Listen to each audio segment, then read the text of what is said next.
Hello, I'm Kayla, a 36-year-old woman. The past few months have been really tough for me, and I'm having to relearn a lot of things. My husband Tom caused a lot of the trouble I'm in, but a kind person stepped in and helped me avoid even more pain. First, let me tell you about the people in my story. The first person is my sister, Maya. She's 6 years younger than me and very pretty. Growing up, we didn't get along because I was a nerd and she was popular. She always picked on me and seemed jealous for some reason. My mom tried to help us get along, but it didn't really work. When I went to college, we didn't talk much. But after I graduated and she was a teenager, we started talking again. Our relationship got a little better, but we never got really close. That was the best we could do, and I was okay with that. Next, let me tell you about my ex-husband Tom. We met at work and got along really well. We dated for about 3 years before getting married. We worked hard and bought our first house together. I earned more money, so the mortgage and deed were in my name. After 2 years of marriage, Tom asked me about having children. Honey, I was wondering about something, and I need you to think about this with an open mind. All right, what is it? I've been thinking that we've been together for a while now, and maybe we could start a family of our own. Tom, you know how I feel about that. I know, but we have the money for it, and it would be really cute to have little versions of us running around, don't you think? Yeah, but kids are a lot of work and responsibility. We're the most hardworking and responsible people we know. Come on, give it some thought, okay? I promise I'll help take care of them. Just keep that in mind, okay? Even though I wasn't keen on having kids, I gave in because Tom kept bringing it up. First, we had a son, and 3 years later, we had a daughter. Initially, Tom was very helpful, but that quickly changed. Suddenly, I was responsible for everything at home, including the kids. After our first child, Tom insisted I stop working because he had gotten a promotion and was earning more than me. I tried to resist, but eventually, I decided it wasn't worth the fight and accepted my new role. To avoid getting bored at home, I took up a new hobby, hosting dinners. I often invited my mom and sister, who lived nearby, and my mother-in-law, Megan, whenever she was in town. Eventually, I started to feel comfortable in my new life. I got to spend a lot of time with my family, and that made me happy. Tom and I were doing okay. I had gone through some trauma after giving birth to our second child, where I almost died, which affected our relationship. I didn't think anything else was wrong, but oh, how wrong I was. As I was cleaning my room, I found a pair of panties that definitely weren't mine. My heart sank as I stared at them, wondering if I wasn't enough for my husband. I had been feeling different lately, but I had just had our second child. It had been over a year since then, and I was still recovering. I had been going to therapy, making slow progress. But it didn't seem enough because Tom was cheating on me. Once the shock wore off, I was filled with anger and betrayal. I needed to know who my husband was cheating on me with and why. First, I sent Tom a picture of the underwear and asked him whose they were. Then, I checked his laptop. I logged into his social media accounts and went through his chats. At first, I didn't see any unknown women, which confused me more. I looked through his messages but found nothing. In my desperation, I went through every chat, even though I knew it was foolish because everyone in his contacts was someone. I couldn't believe that anyone in my life could hurt me that much. Then I realized that my sister's contact ID was everywhere I looked. At first, I didn't think much of it because why would my sister and husband talking be suspicious? But when I checked their chats, I felt sick to my stomach. They were full of pictures and videos of them in bed, messages about how much they love each other, and plans for Tom to leave me. I couldn't believe my own sister would do something so awful. Our relationship had never been perfect, but this was a whole new level of betrayal. First, I threw up because I was so disgusted. Then, I tried calling Tom, but he didn't answer. So I called my sister. Maya, hey, what's up? Don't hey, what's up me? Seriously, what's wrong with you? I don't know about mine, but I do know that I found a pair of your panties in my bedroom. Have you been sleeping with Tom? Yeah, for a while now. Why, Kayla? Seriously, you thought it was okay to sleep with my husband because you thought I was boring.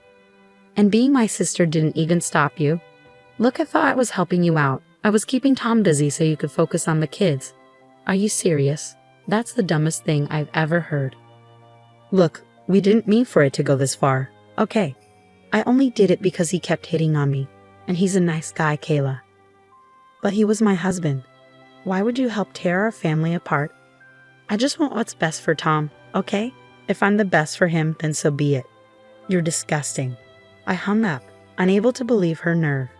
I just lay in bed and cried. I never thought my life would come to this. Eventually, my youngest woke up crying, so I tended to her. I felt empty as I went through the motions of the day. I couldn't let my kids know something was wrong. They didn't need that worry. I picked up my older child from school, made dinner, and when they asked where their dad was, I lied and said he was working late. At some point, my anger turned into worry. It was almost 11 o'clock at night, and Tom still wasn't home. I tried calling him multiple times, but he didn't answer. I even tried calling my sister to see if he was there, but she didn't pick up either. Exhausted from the day, I went to bed, hoping it was all just a bad dream. The next morning, I woke up feeling like something was wrong. I looked around and realized Tom's things were gone from the room. I checked the cupboards and drawers, and most of his stuff was gone from the house too. He had left while I was asleep, without saying a word. I couldn't believe it. He just left me without even trying to talk. I didn't know what to do. All I could think about was taking care of my kids first. Then, I'd figure out everything else. I woke up, got the kids ready, dropped off the oldest at school, and then took the youngest to my mom's place. She could tell something was off because I was distant. All I could think about was how I'd managed to raise 2 kids alone.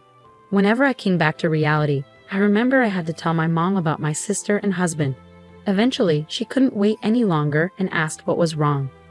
Okay, I've had enough of your silence. What's going on? I don't know how to say this. Why don't you start from the beginning? Well, I found out that Tom has been cheating on me. What? How do you know? I found another woman's underwear in our room. When I asked Tom about it, he didn't answer and then left. He left? What do you mean? When I woke up this morning, all his things were gone. Gone? You didn't try to stop him? I didn't even realize when he came back. I fell asleep around midnight, and when I woke up, all his stuff was gone. Oh my God, my poor girl. I'm so sorry this happened. Yeah, it gets worse. Oh no, what happened? Do you know who Tom cheated on you with? You mean you know who he cheated with? Yeah, I snooped through his things to find out. I wouldn't have tolerated this under normal circumstances, but this is different.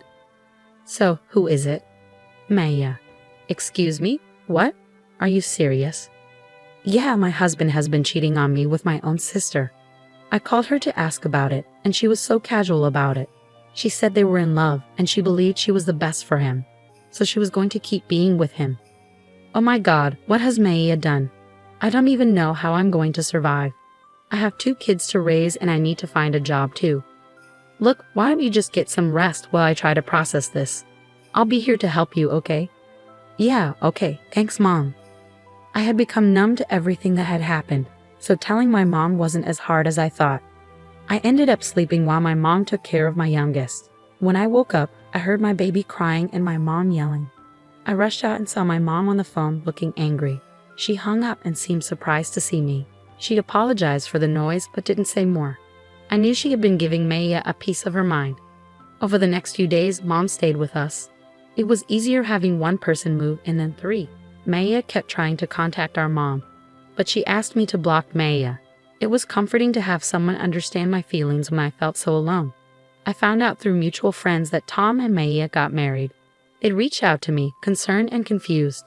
I had to explain everything, which was humiliating, but they were supportive. They all blocked Tom and Maya and refused to associate with them. But I found out they got married the day after Tom left us. It hurt to know, but I shouldn't have expected anything different from them.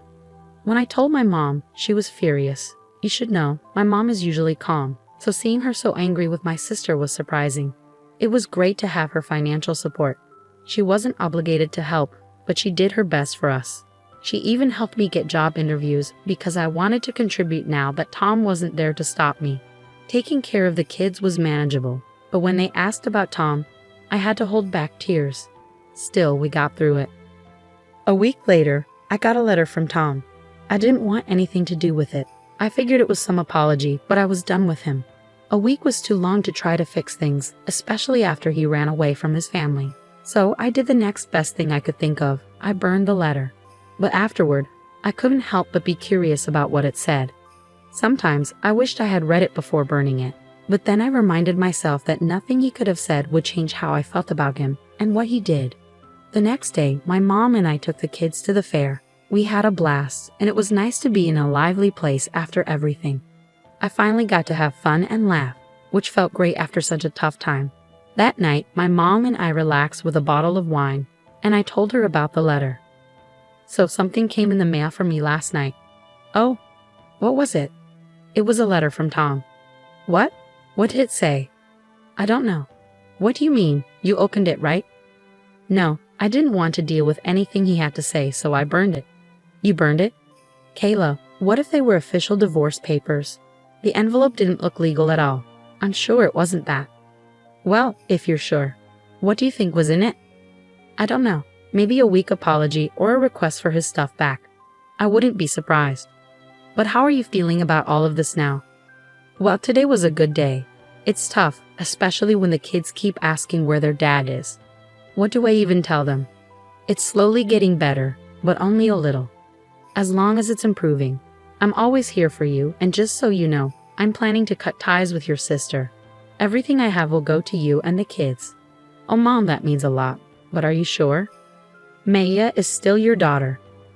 I know you and Maya had your differences, but what she did is unforgivable. I raised both of you better than this, and Maya clearly didn't care. So she's no longer my daughter. I would have been upset if Mom changed her mind easily, but I knew Maya was still her child. I couldn't imagine how hard it must have been for Mom to make that decision, because I could never do that to my kids. It made me even more grateful to have someone so supportive. Another 3 days passed, and I heard a knock on the door. It was strange because I wasn't expecting anyone, and besides my mom, who was at work, no one ever visited. I opened the door cautiously and saw 2 men in black suits. I only opened the door a little and asked who they were. They said they were lawyers and had something for me. They handed me a note and then a check. It was made out to me, and it was for $750,000. My jaw dropped when I saw the amount. I tried to tell them there must be a mistake, but they said there wasn't and urged me to read the note. The note began with, "Thank you for saving me." As I read on, I realized the money was from my mother-in-law, Megan. She explained that she had visited us 3 days ago, but no one was home. She called Tom, who tried to make it seem like he couldn't get in, but I had changed the locks after he left. Megan sensed something was wrong with Tom's behavior and pressed him until he confessed everything. She was disgusted by his actions. Megan felt sorry for what I had gone through and decided to leave all her inheritance to me and her grandkids. She thanked me for preventing her from making a mistake and for not trusting her son with her assets. That's what the check was for. The lawyers then told me that Megan had been terminally ill and had passed away just the day before. She wanted me to have the money right after her death to ensure her daughter-in-law and grandkids were well taken care of. Tears filled my eyes at Megan's kindness and loss. She was truly remarkable, always standing up for what was right. It was one of the reasons Tom had always been afraid of her. Yet I found her comforting. She stayed true to her word and supported me until her last breath. A few days later, Tom called. I already knew what he was going to say, but I decided to hear him out. "What did you do?" "What do you mean?" "You know exactly what I mean, Tom. You'll have to be more specific." "What are you talking about?" "Why weren't you home that day? I specifically asked you to be. I sent you a letter asking you to pretend everything was normal while my mom visited." "Oh, is that what the letter said?" "You didn't read it." "No, I burned it." "You betrayed me. My mother was going to help me with the inheritance, but you took it all because you're selfish." "That's ironic coming from you. You abandoned your family and only cared about contacting me when it involved your inheritance. Love can't be forced. I did what was best for me, and your mother did what was best for us. Don't ever try to contact me or the kids again. Goodbye." After that, things moved quickly.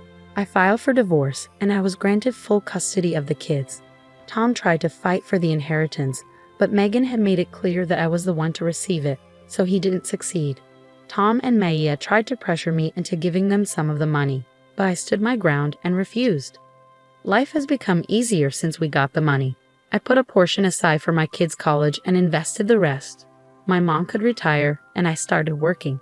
My kids have come to terms with their dad not coming back, and when they're older, I'll tell them everything. I'm still hurting, but I know things can only get better from here.